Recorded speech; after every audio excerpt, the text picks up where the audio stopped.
Usually when we talk about a system failing, we kind of assume a certain finality to it. Right? Like, think about civil engineering. A car engine seizes up, you can't drive it anymore. Yeah, it's done. Exactly. Yeah. Or a suspension bridge collapses, you see the rubble in the river, and the engineers look at the twisted metal and they just conclude, well, the structure is permanently compromised. The failure is a terminal event. Right. You clear the wreckage, and you basically have to build something entirely new from scratch. Because it's binary. I mean, the engineering logic dictates that a system is either functional or it has failed. And once it crosses that threshold into failure, its original form just ceases to exist in any useful capacity. But then, you step in the world of political systems, specifically the system we're going to dissect today in this deep dive, and suddenly that binary engineering logic just completely evaporates. It really does.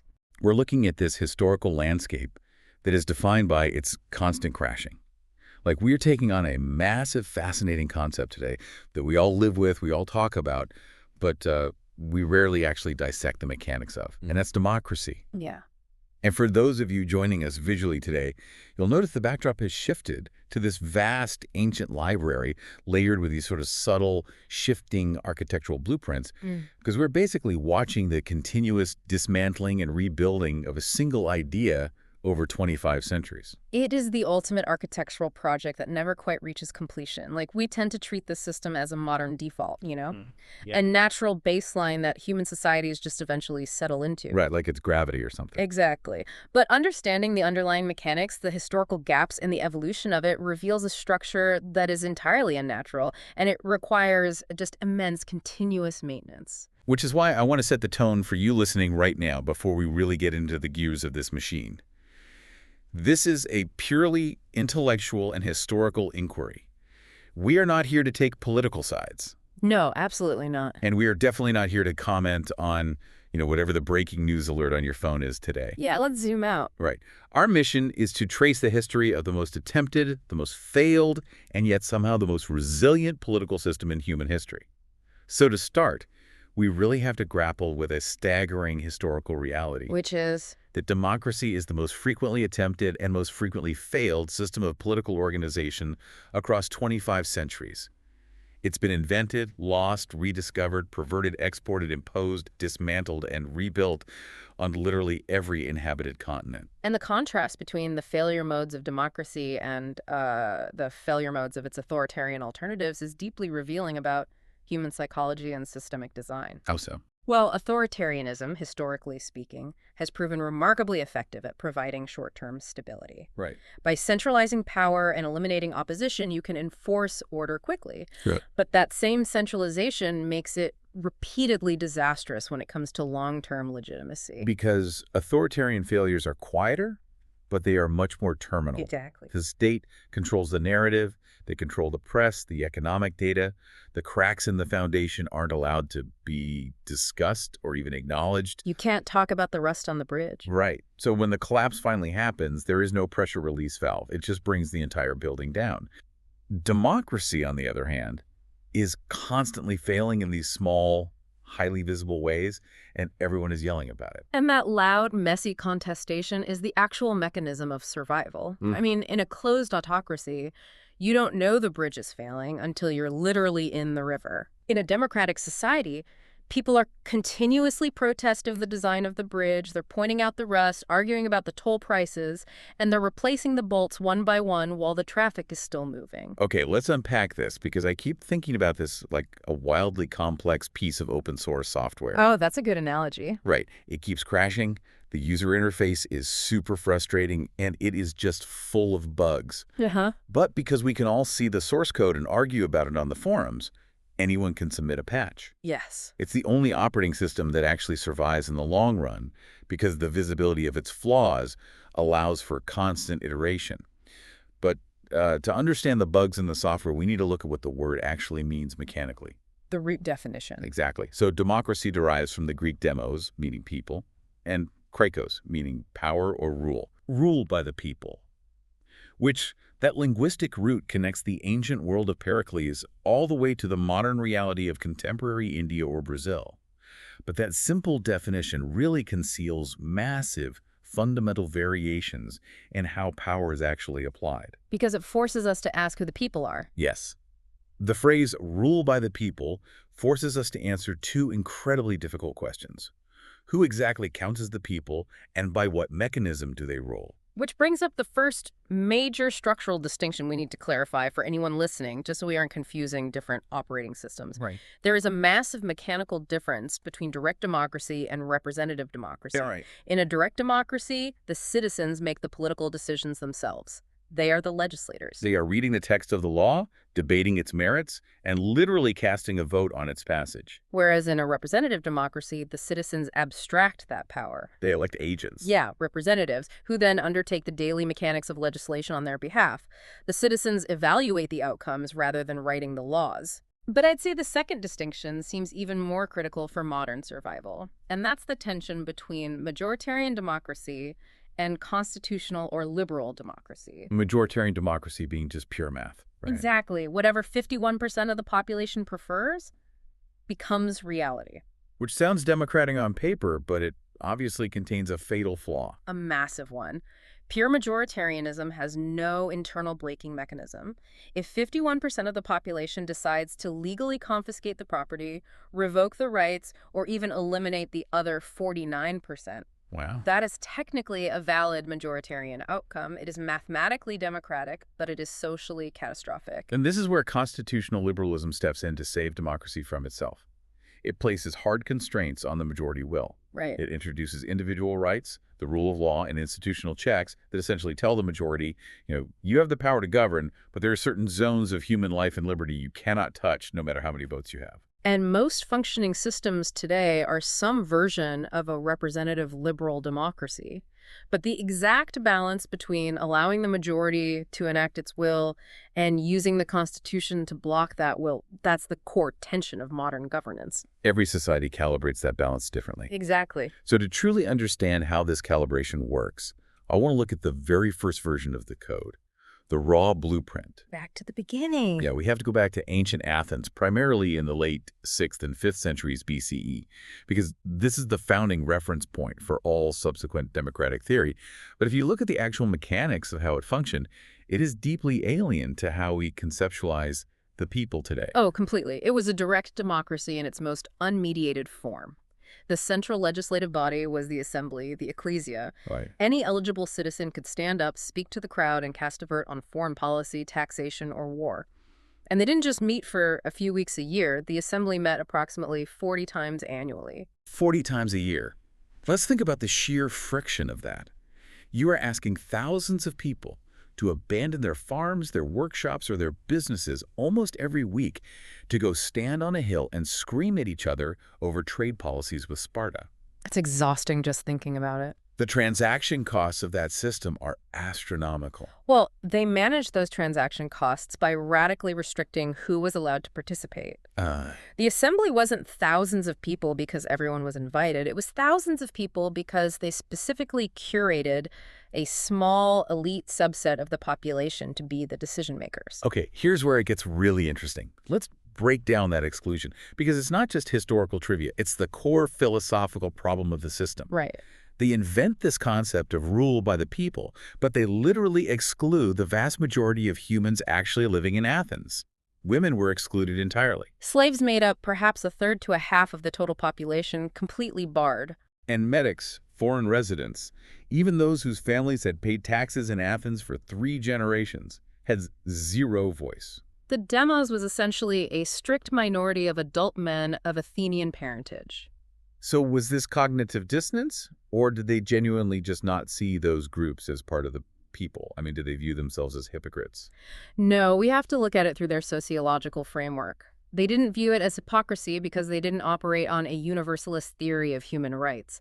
To an Athenian, political rights were inextricably tied to military obligation and perceived rational capacity. So if you can't fight, you don't vote. Exactly. You had a voice in the assembly because you were the one expected to pick up a shield and stand in the phalanx to defend the city.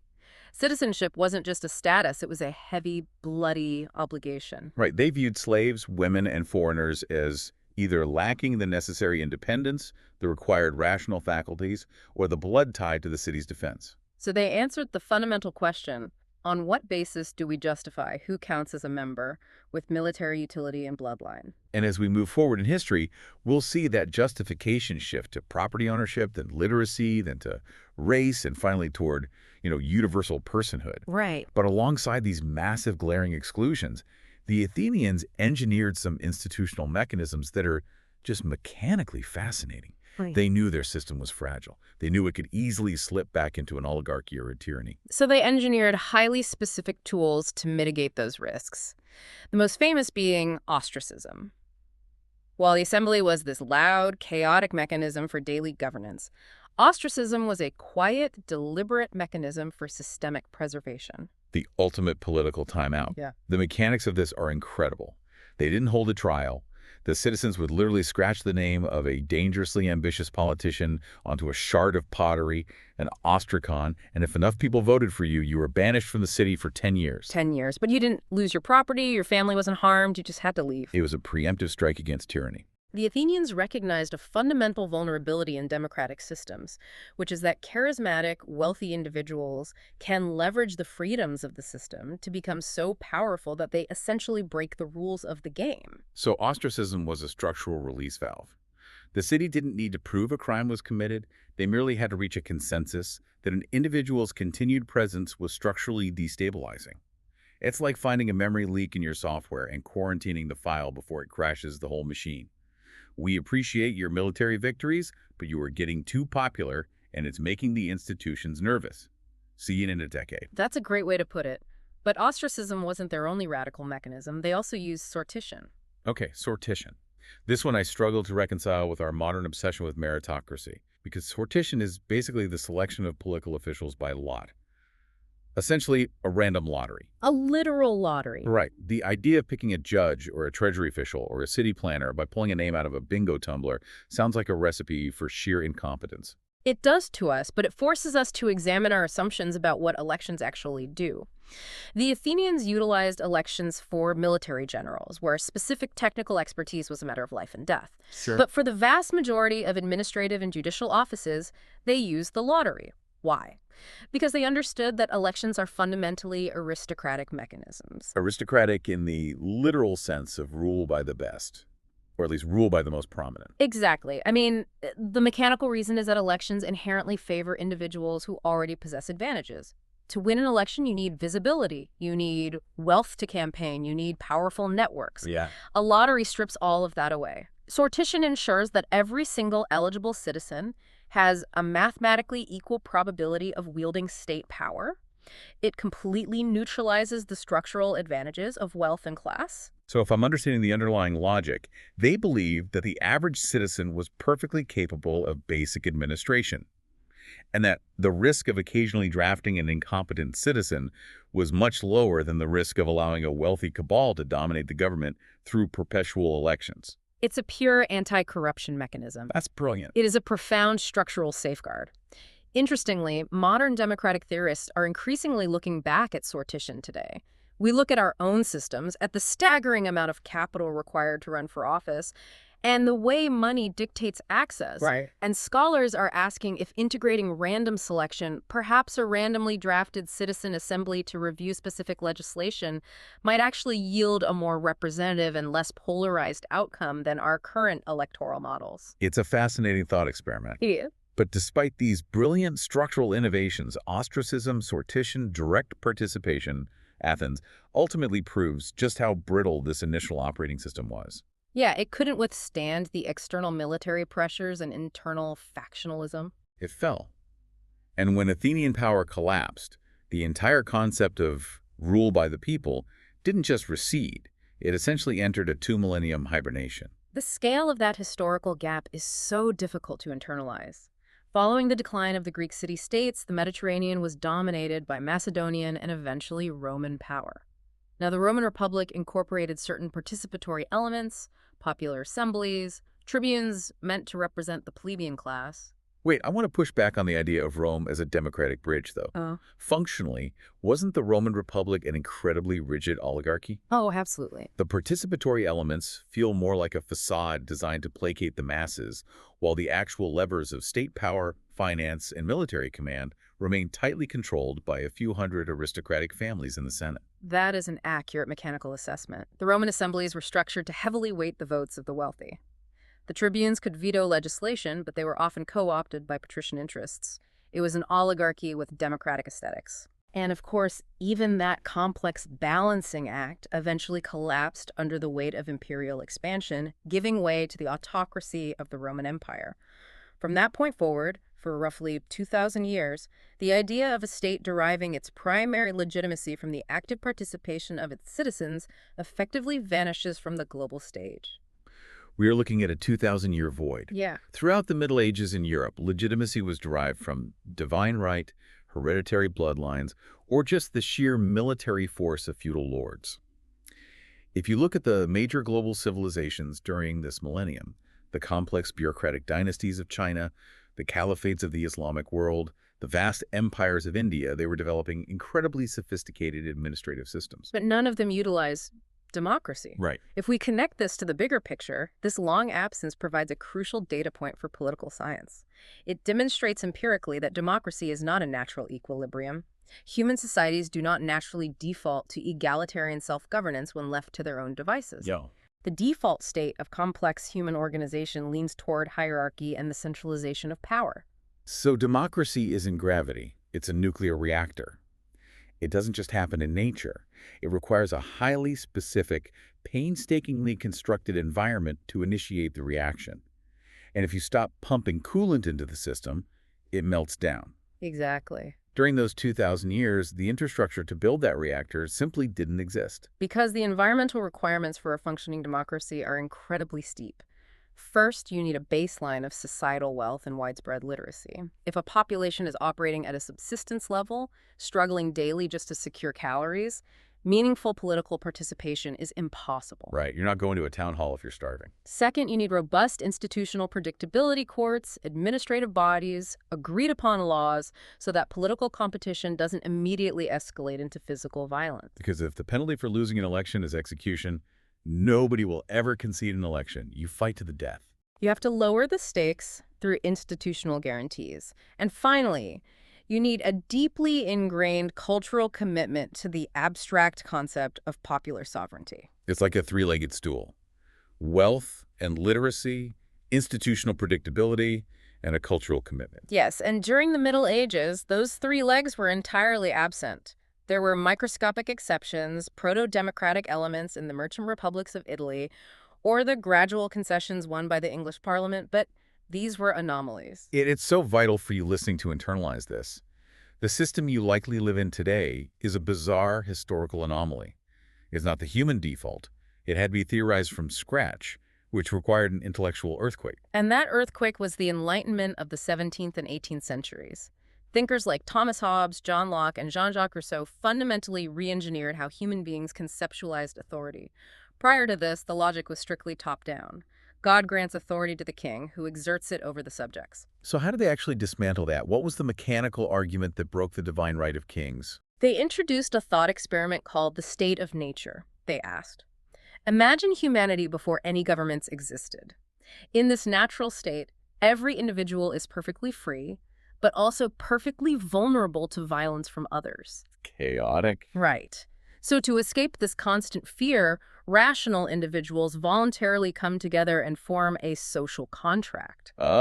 They surrender a small portion of their absolute freedom to a central authority, but only in exchange for the protection of their lives, their liberty, and their property. The philosophical leap there is profound. If the government is created by a contract among equals, then the power flows from the bottom up. Authority does not derive from God or blood. It derives exclusively from the consent of the governed. Wow.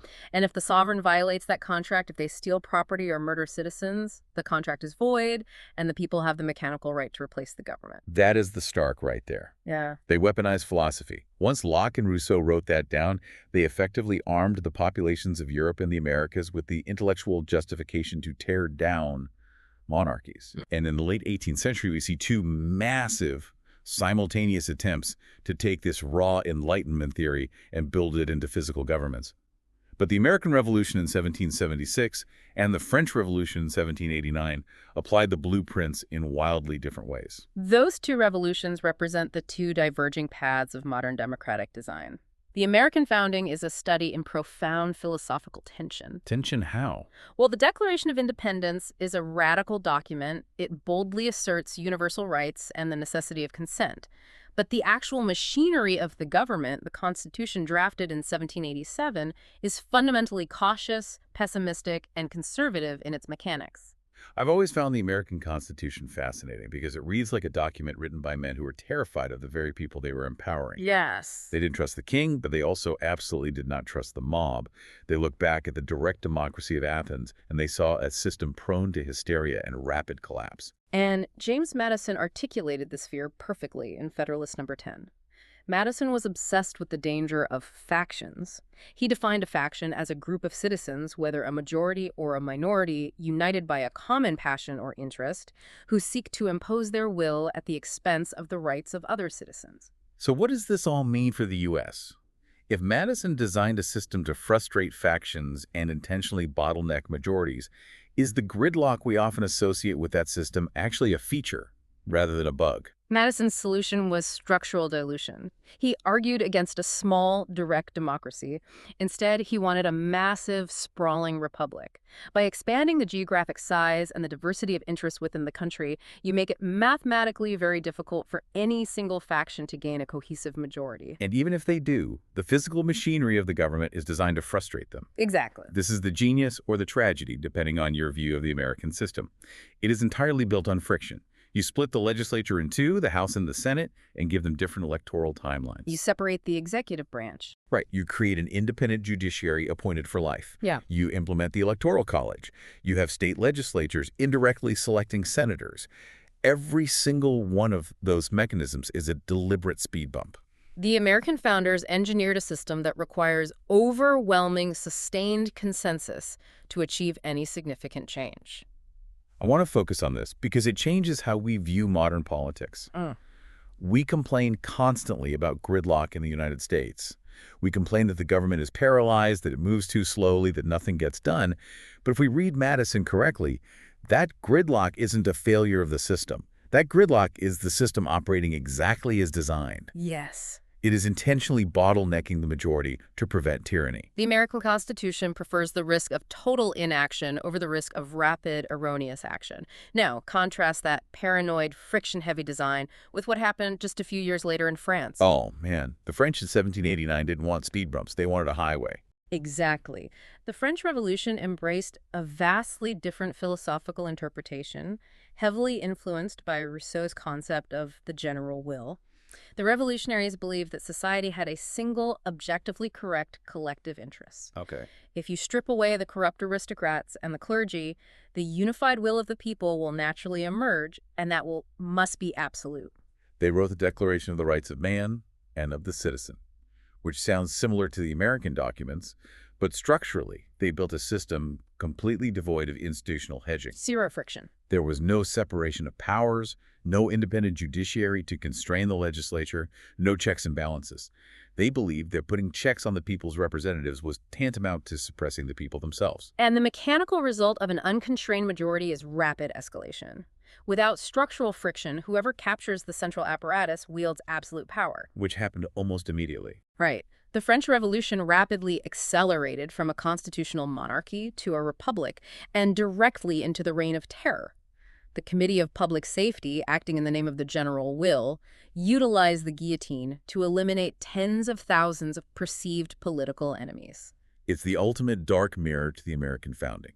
The Americans built a system so constrained it barely moves, while the French built a system so unconstrained it immediately drove itself off a cliff. Resulting in a century of instability, emperor figures like Napoleon, and alternating republics and monarchies. And the trauma of the French Revolution deeply scarred democratic theory for the next 100 years, didn't it? Oh, it provided conservative elites globally with the ultimate empirical argument against expanding political rights. They could point across the channel and say, if you grant the working class the vote, you don't get liberty, you get the guillotine.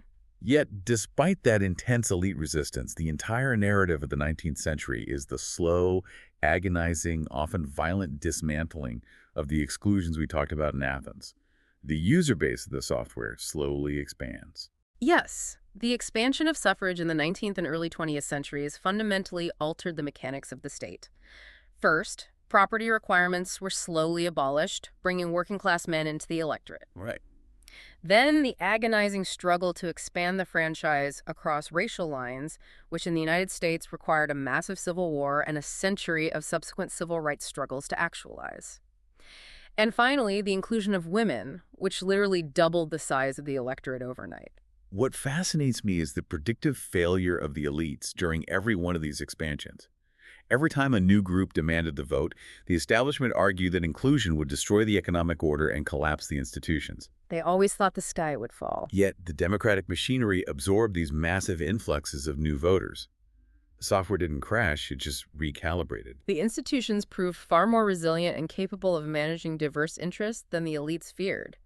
However, while the 19th century demonstrated democracy's capacity for expansion, the 20th century subjected the system to an existential stress test that nearly wiped it off the map. Yeah, the 20th century is the ultimate crucible. It produced the highest highs and the most catastrophic terminal lows for the concept of popular sovereignty. Let's start with the collapse, specifically the interwar period from 1919 to 1939.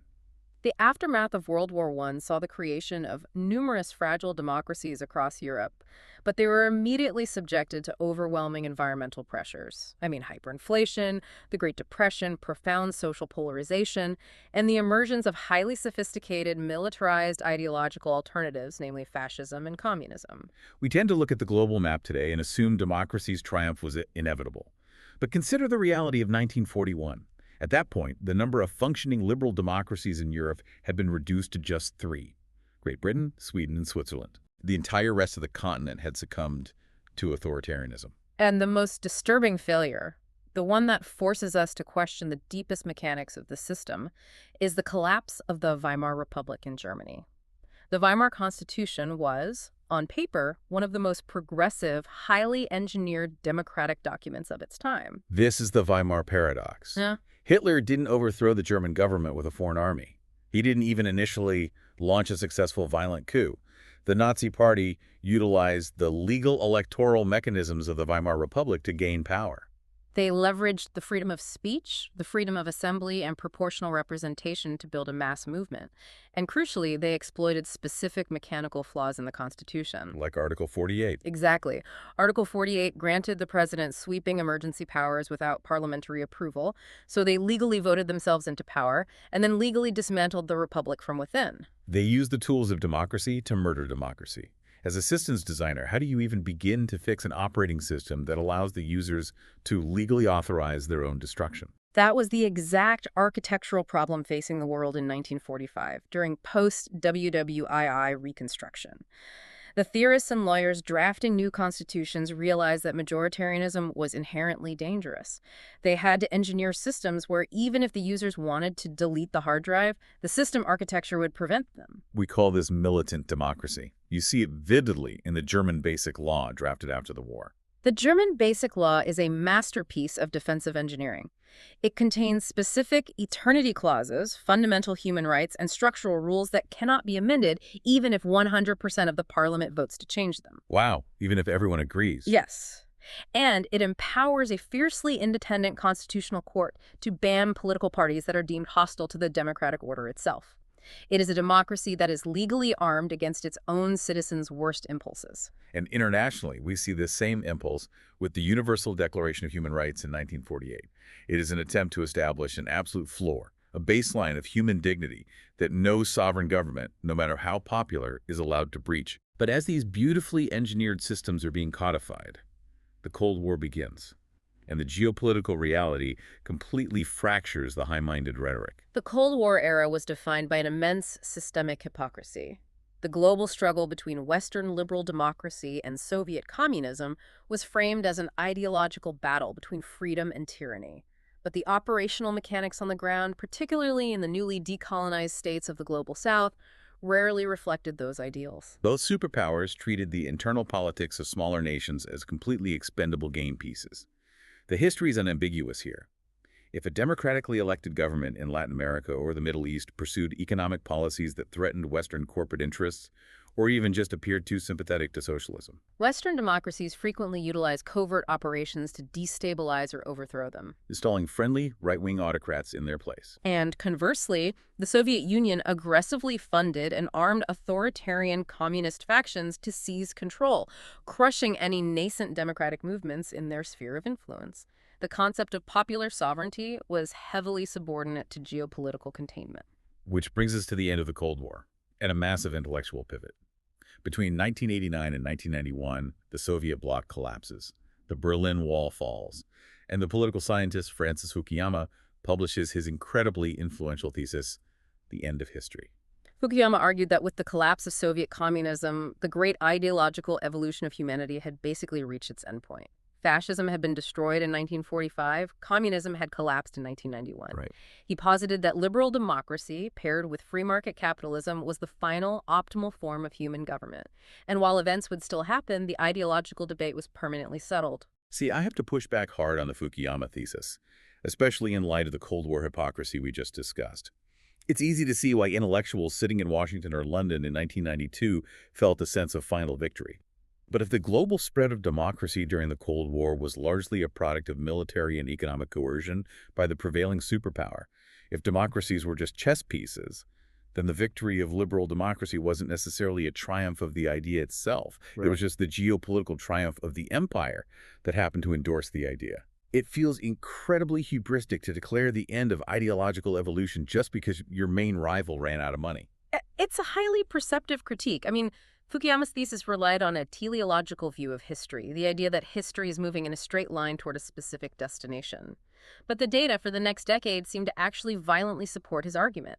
This period is categorized by what Samuel Huntington called the third wave of democratization. We saw an explosion of the model.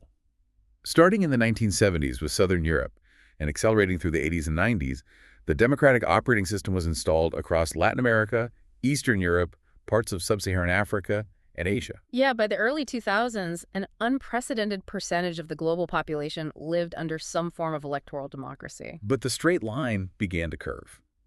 History hadn't ended. It was merely reloading.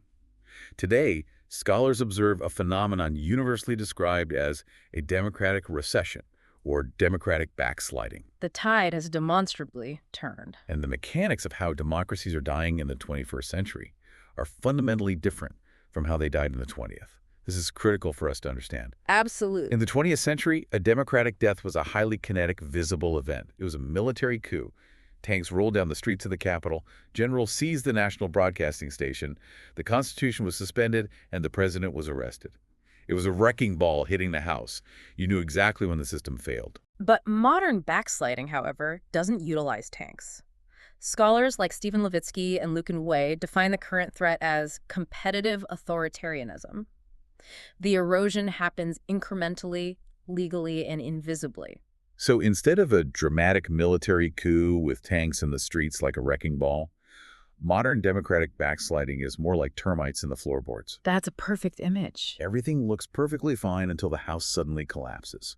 The house looks perfectly structurally sound from the street. The paint is fresh. But inside, the load-bearing beams are being slowly hollowed out. And the terrifying part is that the termites are often legally elected. Yes. We are seeing democratically chosen governments use their legitimate mandates to systematically dismantle the institutional safeguards that constrain them. And this raises an important question. Are constitutional safeguards enough when a majority-supported government decides to dismantle them legally?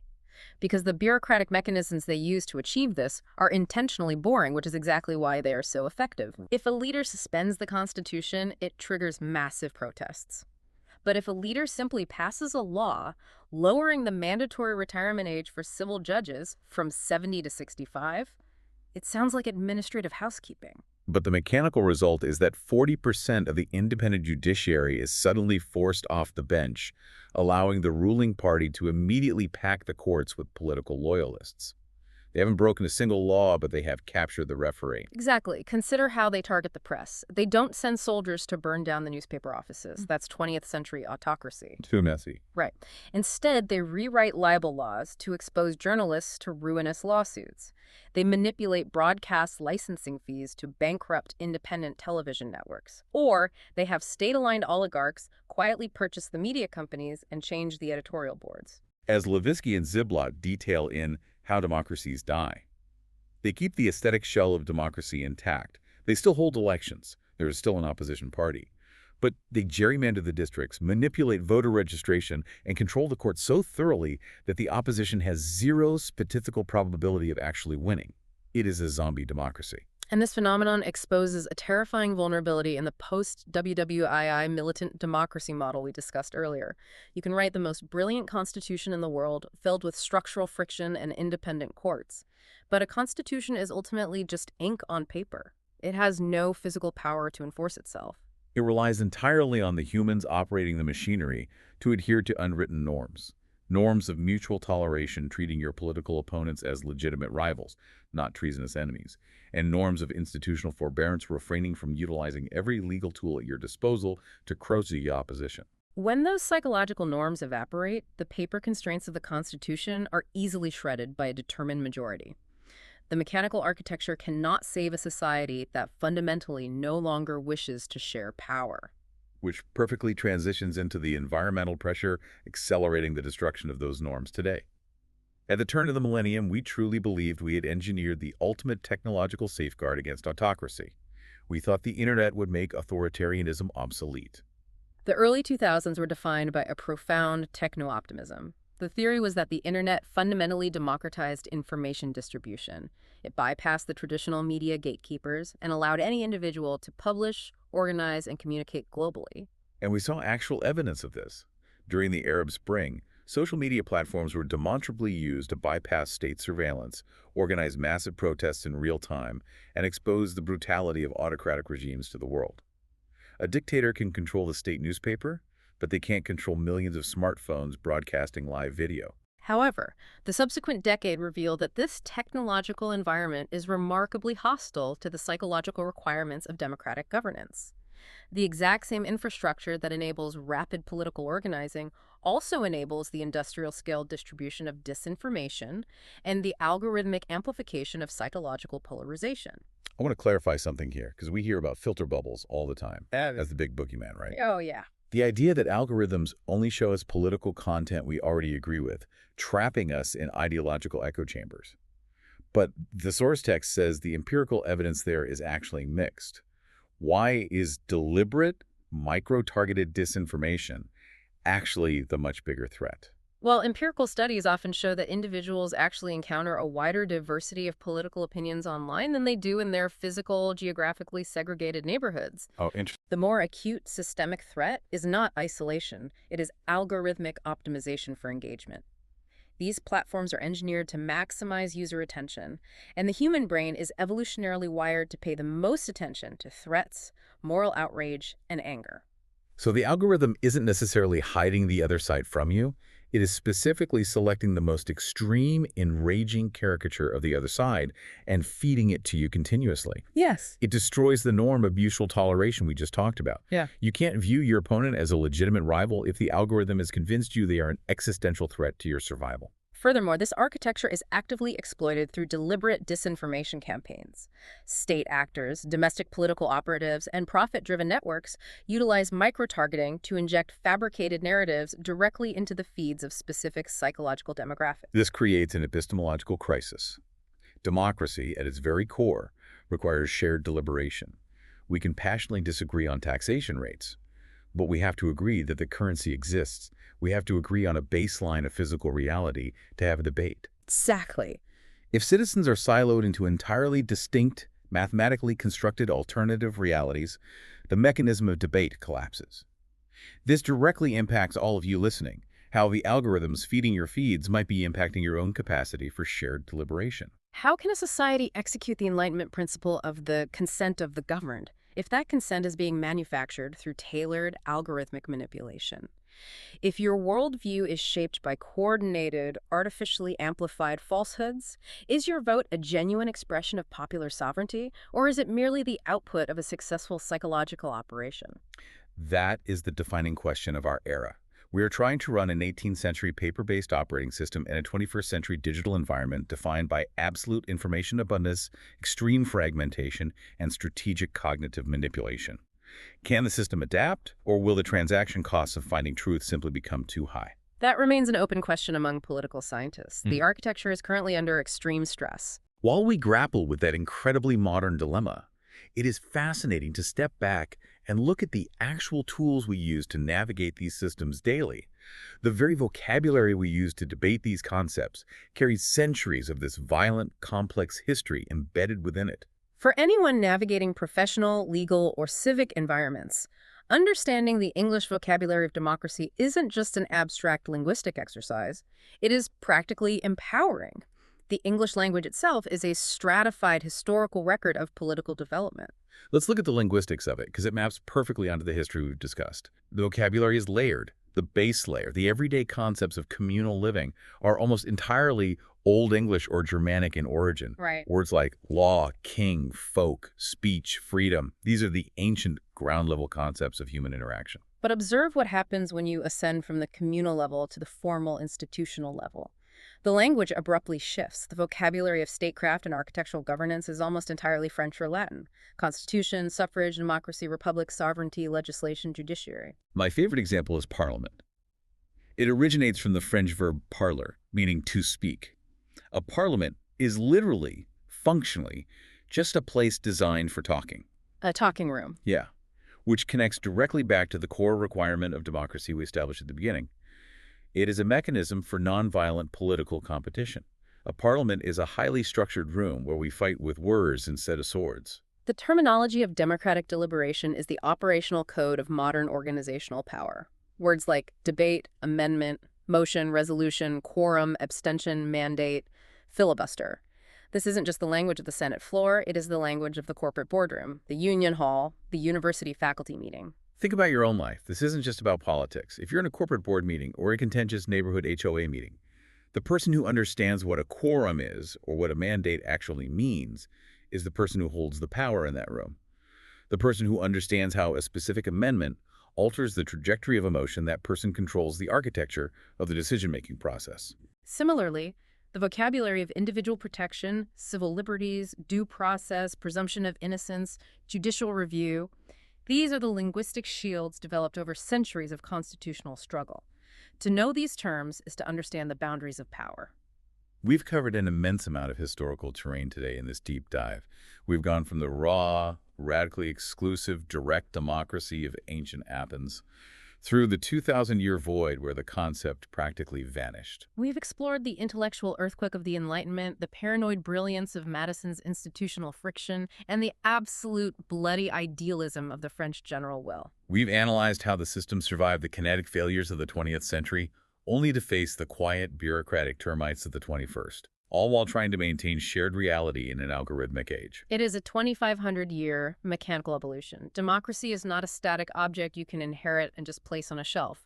It is a continuous, highly fragile argument about power, about the mechanics of inclusion, and about the rules of the game itself. It requires active, daily maintenance. Which brings us to the ultimate unifying thread of this entire journey, the constantly evolving definition of the people. Athens started with a microscopic sliver of native-born men who held spears. Right. The 19th and 20th century saw violent, agonizing struggles to stretch that definition to include men without property, ethnic minorities, and women. The boundaries in the demos have never been permanent. They are always expanding. Every generation assumes its definition of the political community is final and complete, and historically, every generation has been proven wrong by the next wave of inclusion. So I want to leave you with a final thought experiment to mull over as you navigate your day. If the definition of the people has constantly expanded over thousands of years to include groups that previous generations thought were mathematically absurd, to include who or what might be demanding inclusion in the democratic process 100 years from now that we currently exclude without a second thought. As the climate shifts, do we need to structurally represent the interests of future unborn generations in our legislatures? As artificial intelligence achieves higher levels of cognition, does non-human intelligence eventually demand a voice in the architecture that governs it? The blueprints are never finished. It is something to think about. A profound mechanical and philosophical question to end on. Thank you for taking this massive historical journey with us today. Keep questioning the systems around you, keep looking at the structural blueprints, and stay curious. See you next time.